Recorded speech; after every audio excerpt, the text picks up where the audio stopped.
Hello, and welcome to another edition of Medicare Simplified with your host, Dave Miller. Hello, everyone. Welcome back to another edition of Medicare Simplified. I'm your host, Dave Miller. And today I've got Matt Allina back with us. We're going to talk about final needs planning. It's not the most popular subject around, but as the old adage goes, there's two things you can count on throughout your lifetime. One, you're going to pay taxes, and two, you're going to breathe all the way up to the day you're going to die, and you have a 100% chance of somewhere in the next 150 years you will pass away. So with that in mind, give me a second. We're going to transition in and bring Matt back into the picture. Good afternoon, Matt. How you doing? I'm doing great, Dave. How are you? Doing fantastic. I do appreciate the time you're giving us again today.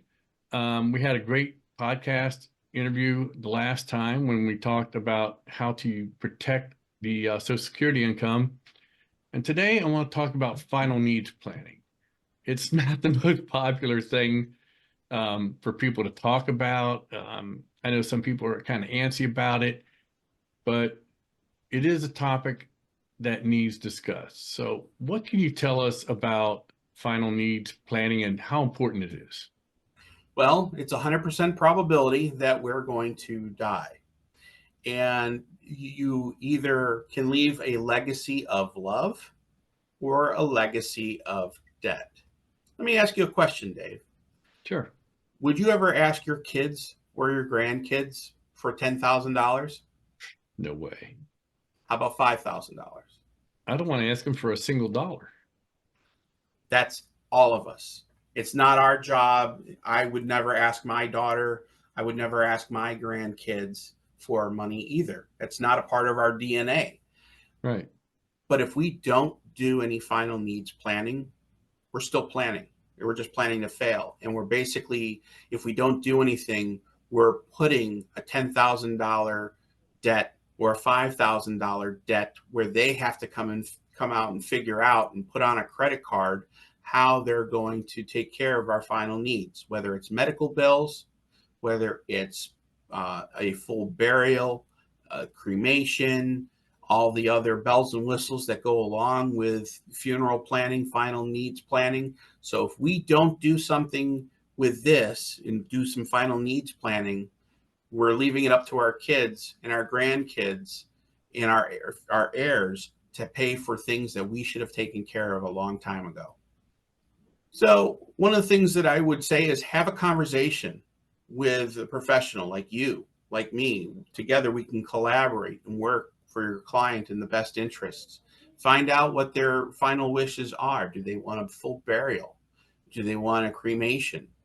There's different costs associated with that. For some people, they want to be cremated, not because they want to be cremated, but because that's all they can afford. Some people want the full burial. Either way, we can help them, but it goes much beyond just funeral planning. It's also paying off credit cards, paying off car loans, paying off the mortgage as an income replacement, medical bills, other things that may fall into the lap of our spouse, our children, our grandchildren. And you may not be married. You may not have any kids. It may be nieces or nephews or someone else. If you were to go on a website called GoFundMe.com, it's a great place where people will donate money to other people for different causes and things like that. There's over 3 million people in the United States asking for money to help bury a family member or to provide a memorial service for a family member. Why? Because they didn't fund themselves to start with. And that's where you and I can come in and have that conversation with somebody. It's very simple to qualify, and it's very simple to provide a benefit for somebody and customize a program that's going to fit that person's budget and fit their needs. And you just never know. You could have a heart attack and fall down and be gone. And if you don't have some money in place and you don't have a final expense policy, now your children or grandchildren, bare minimum, are going to need, what is it, $3,000 to $5,000 for cremation and an urn that looks kind of like a Folgers coffee can, which I mean, to some, who cares, but others don't want to be in a coffee can. They'd rather be in a nice urn. And I don't want to be like that, which is why I got a $250,000. Of course, Yep. I got it when I was what, 25, 27, and I'm not going to beat that rate. No. Nope. And the tax Earlier, value is now paying for the policy. So it's not costing me anything now. right. But there are people today that they have worked hard their entire life and they just never had that conversation about death, dying, all of that. And now they're past the 50-yard line and they need to make some decisions now. And there are some people that are past their 50-yard line that may have some health problems, but they're not that significant. And when I say they're not significant, diabetics are accepted. People that have had heart attacks, cancers, or strokes, they're accepted. It just depends on how long ago and what they've been doing since that event. And as long as they've been following doctor's orders and they're taking their medications and stuff like that, we can help them. And the application process, Dave, is so simple. Just a few medical questions. There is no nurse that's going to come out to see them. There isn't going after medical records. We can get decisions from an underwriter, usually within the same time that we're meeting with that client. So it's not invasive at all. And best part about it is the client is getting the peace of mind. Their family is getting the peace of mind knowing that there is something there. And let me tell you something else about life insurance in general. Doesn't matter what type of life insurance policy you have, life insurance policies avoid probate and they avoid taxes. So it provides cash right away to the family. So if somebody has a 401k or a pension or some other survivor benefits, a lot of times that money is tied up in probate and people can't access that. People can't, and there may be taxes that are also that need to be paid on that as well. Life insurance is probate. It avoids probate, tax-free and clear. There is no taxes on that. So if you have a $25,000 benefit, a $250,000 benefit, whoever the beneficiary is, they get that money free and clear. It's like giving them a crisp $25,000 or $250,000 bill. You No can't beat questions that. asked. Not at all. And if you do have, let's say you do have a significant amount of money on hand, this is a fantastic way to say you get $500,000 and you've got 4 kids. That's the best way to give each of them $125,000 tax-free, no probate money to remember you by, to where they can now get out of debt, pay off a house, put their kids through college. It can be done. Any one of a million things can be done with that money. And if you survive your spouse, then the kids would get it. If you're still married and your spouse survives you, then this gives her peace of mind knowing she can pay off the house.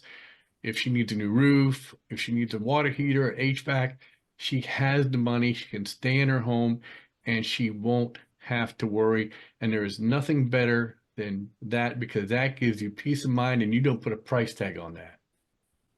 There is nobody that I've ever talked to that's widowed that has ever said that the life insurance benefit that they received was too much. That's never been told to me in the almost 25 years that I've been in this business. It's the families where they didn't do anything, and you have families, you have sons and daughters. They'll call me up in my office and they're like, is there a database or a place where I can see if mom or dad had a life insurance policy? We're really struggling here and we need to know. And unfortunately, there isn't a database. The database is hopefully in mom or dad's safe or in a file drawer somewhere, and you can see that they have a life insurance policy. Otherwise, you're not going to know if they have a life insurance policy or not. And Matt, a lot of people don't realize, let's say they want $250,000. They find out what the premium is because they've waited and they're say in their 40s. I can't afford it. What do I do? Well, then they say, well, how much can you afford? Well, let's say their premium was $320 for $250,000. Well, I only got about $175. no problem. We'll run what you can afford and give you a face value. Hopefully it'll be comparable to what you can handle, and it'll be good to go and enough for your needs. So can't afford the face value, we'll run what you can afford and give you a face value. We can run it either way. And how many carriers do we represent? I forgot. Over 50 different companies. In how Over many 50 different states? companies. All 50 states. We do most of the business that we do is in the lower 48, but we do have clients in Hawaii and we do have clients in Alaska as well. The thing to keep in mind is having some insurance is better than having nothing at all. It's not feast or famine with insurance. Having something is better than nothing at all. Even a little death benefit, a little benefit for the family will help than having zero, nothing, nada. What would a modest, and I mean modest, I'm not talking about a gold trim casket, having a band and all that. But if you took a modest funeral where someone is put in the ground and say a nice but not luxurious reception afterwards, what would that cost on a ballpark figure? Because every state and every county is going to be different, but ballpark it for us. Keep in mind that the funeral homes, cemeteries, they're in business to make money. So they don't do this out of the goodness of their heart. So with that, for a full burial, where they're opening the vault, opening the ground, have a nice luncheon afterwards where they can tell some funny stories about you. Anywhere from 10 to 12,000 in today's dollars is for just a modest, is for a modest one. But there are going to be times where some people have greater needs. Let me explain how that works. So some people may not have been born here in the United States. And their wish is to be buried back home, whether it's in another country, whether another continent. It costs a ton of money to do that, to repatriate the body back to their homeland and then go through the government red tape. And it's thousands upon thousands of dollars. This policy, a final needs plan, can also accomplish that. So you may have a need, your audience, somebody in your audience may have the need or they have the desire. Let's say they're from Puerto Rico or they're from the Dominican Republic or maybe from Africa or Europe, and they want to go back to their family homestead, their family land. They can do that, and it's going to cost the family a lot of money. So the first thing is letting the family know, I want to be buried back home. But then also there's an insurance policy with a $20,000 benefit that's going to pay for all of that so that I can go back home, because you have to hire the airlines and talk to the airlines, and you have to talk to all the different government agencies to pre-plan all of this stuff. And every government has their own fees. So a modest burial, everything here, 10 to 12. If you're looking to be buried back in your ancestral land, it could be $20,000, $25,000, $30,000, and we can do that too. So what I would suggest is, if you do want to go back to Puerto Rico, Dominican Republic, Jamaica, Europe, I would suggest take a look at what it would cost to do that today, and then figure out what you want in the way of a casket and how much it would cost them to prepare you and all this thing. Try and do a little shopping around, make some inquiries, add it up. So let's say it comes out to $28,500. Get a $35,000 policy, because what's going to happen in 5 years? Those numbers are going to be worthless and the price is going up. And if it's anything like the last couple of years, you might want to double that. So it doesn't hurt to get a little bit extra. What's the worst that can happen? You'll have a little leftover money. Well, that'll give them a chance to maybe take a few weeks off and mourn, grieve, and not worry about the loss of income, because they'll be on sick leave or what have you. And this way you got a little money to take care of the bills while you're not getting a full paycheck if you don't have any vacation time built up. Right. Well, Matt, exactly right. Once again, I do appreciate your knowledge and your everything, the back office support I get and everything. It's been great having you on here again. Next time, I think we're going to be talking about different types of insurance, like whole life, term, and how we can use them, convert them, and the differences, and how easy it is to get some over the others, right? Yep, absolutely. It was fun talking to you again today. I enjoy doing these, and I hope your audience realizes that there's a lot of wealth of information that you share on these podcasts. Thanks to people like you taking a little time to share your knowledge and help them learn something, as well as me once in a while, about life insurance or annuities or Medicare in general. And ladies and gentlemen, once again, this is Matt Allina joining us, talking about final needs planning. Not the most popular or fun topic, but it is one that you need to have with your loved ones at some point in time. This has been another edition of Medicare Simplified. It's been great talking with you again, and I look forward to speaking with you again as we continue our journey and doing it right with no mistakes. Have a great day. If you've enjoyed this podcast and don't want to miss future episodes of Medicare Simplified with me, Dave Miller, please subscribe wherever you get your podcasts. And don't forget to check out my book, Medicare Ready, Set, Go, available on Amazon in paperback and Kindle format. If you're looking for Medicare advice, please reach out to me at dave@mig4u.net or online at mig4u.net.